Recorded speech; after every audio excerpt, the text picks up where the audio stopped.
All right, well, guess what we're doing today?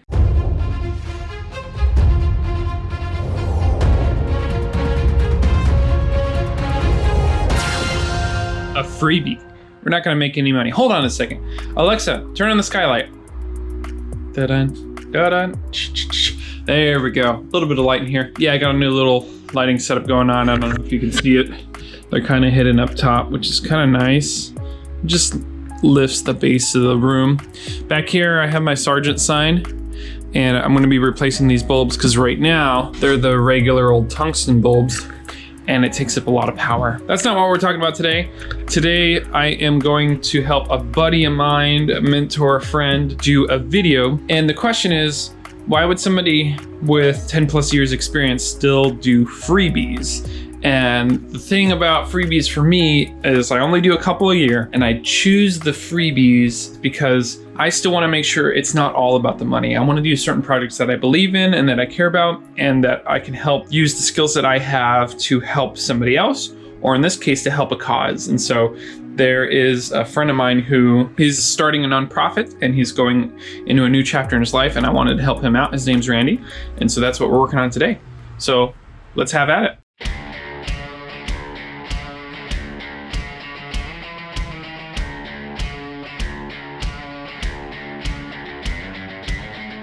A buddy of mine, Rich, he has even more experience than I do. He's been working in Hollywood for over 20 years. And so he's kind of a guy I look up to, definitely. And he even still does freebies, but I think he's got it set to once or twice a year, where he will partner with somebody he knows has a good vision or something that he believes in, and he will make it happen for that person. And unlike me, I have a good chunk of gear, but my buddy Rich, he's got to have like $500,000 worth of gear. He's got the best stuff. I don't know what I'm looking for. ADD moment.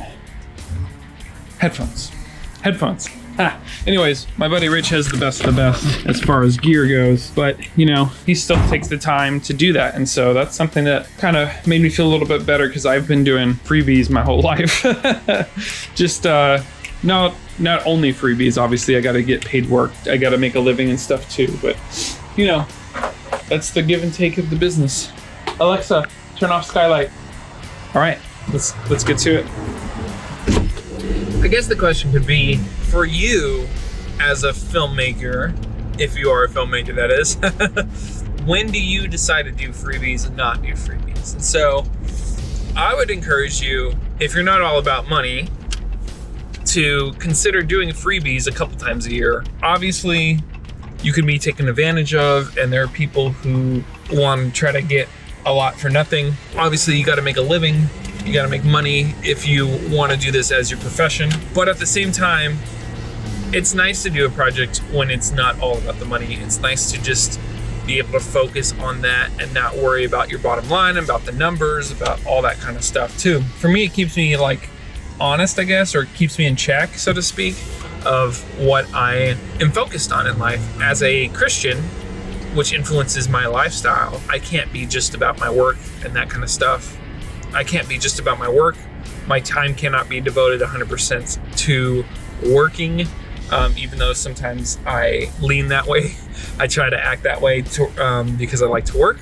But there's time that I need to spend practicing Christianity and practicing those things. And so one of those things is financially making sure that God gets my first fruit, is the term. So anyways, this is just a glimpse about a Christian filmmaker, a little bit about who I am. But as, say, somebody who's not necessarily a Christian or who's just generally a filmmaker, I think the benefit of doing freebies for people, there may be a time where you have a passion project or you have something, and so you've been able to serve other people and do these freebies for other people, and now you have favors, so to speak. Even though it's not just about that, it also kind of can refocus you. The reason why you got in this business most likely wasn't just about the money. You have a passion for filmmaking, you have a passion for media, you love feeling and invoking emotion in yourself or having that done through the form of media, and now you hopefully have the hope of doing that for other people, whether you invoke positive stuff with positivity in other people through your media, or whether you're selling a product that can hopefully better somebody's life. Now, obviously, if you're all about the money and that's all you care about, then doing freebies may never hit your radar, which is okay. I mean, everybody's got a little bit different mindset about what they believe in and what they want to do.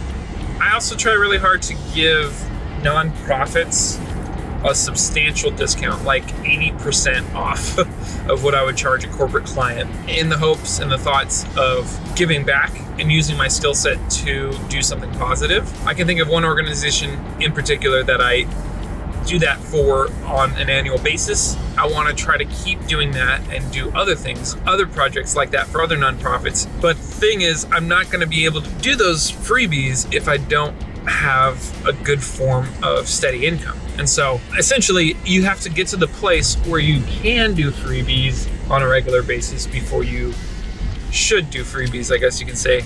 That's a little bit different than when you first start off in the business, because I actually encourage people, when you're first doing filmmaking, your first couple projects, I actually suggest that you don't charge. I mean, it's great, obviously, if you can get paid, but if you can do a few freebies and not charge money, like take that out of the equation and make it all about filmmaking, it's actually going to be to your benefit. You're still learning and growing as a filmmaker, especially in the early days. So you don't quite have the skill set of what a professional has. So it's kind of hard to justify charging, even if it's a little bit, for something that you're learning still, that you're going through for the first time.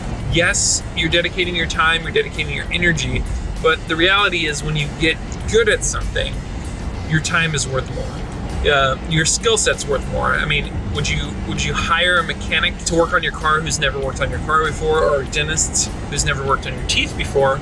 Or would you trust a doctor to do a surgery on you? You know, when it's something that's crucial and key to a company, obviously they're going to value that with more money. That's my little insight on freebies, and that's what keeps me doing a few of them a year.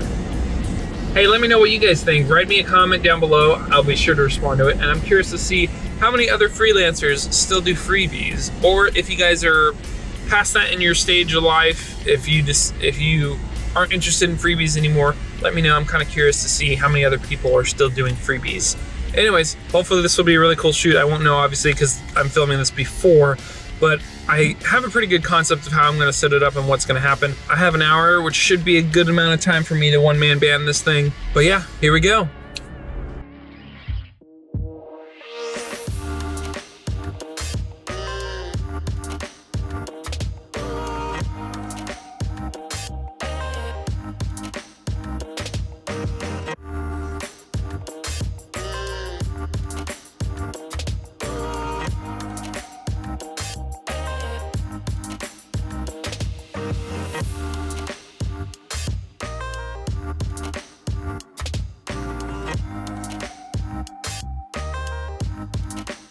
There you have it, folks.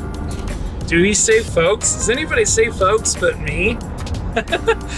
Yeah, so we did that video today with Randy. It was a lot of fun. He did a really good job.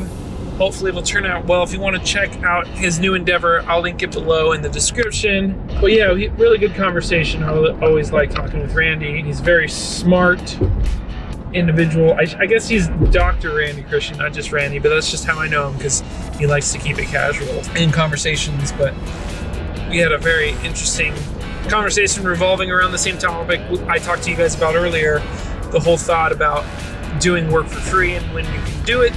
And his son-in-law corresponds with churches and does stuff for churches, and sometimes it's paid and sometimes it's not. And so for him, his son, even with Randy and myself, there are times that it's appropriate to charge money and to hope for money, and then there's times where, because ministry comes before money, there's times when it's not appropriate to charge for money.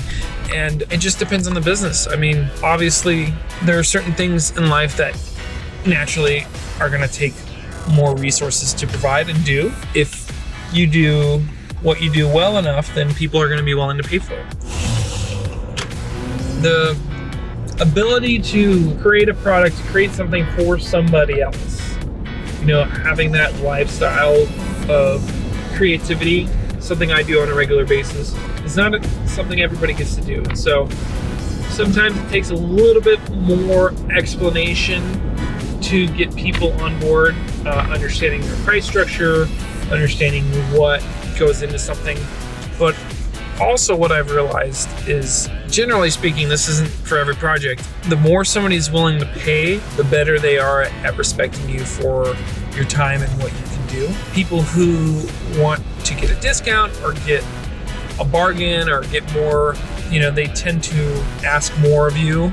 They try to get as much out of you as they can, which is good and bad. I guess it pushes you to do better and excel more, but it also, they're taking advantage of you sometimes too, where they ask you to cut your rate, or they ask you to do an extra thing, or they're always expecting more, when more is not necessarily a good thing.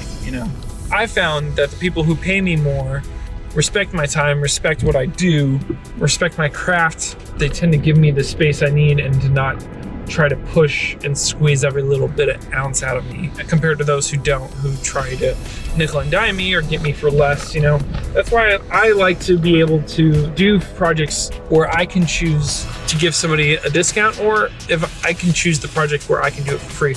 I want to be in a place in my life and my career where I can choose both, or either or have both, where I can do the paid projects, but I'm not big enough where I can only do paid projects. I don't want it to be forced. I want it to be kind of my decision, so to speak, of whatever comes to me, I can choose to do that or not. So now time for the offloading process. That's another thing about shooting, is it's not just about the actual shoot. I have to come home, I have to unpack my gear, I have to put everything up, I have to have an organized fashion to all this. Those things get crazy. So, anyways, catch you later.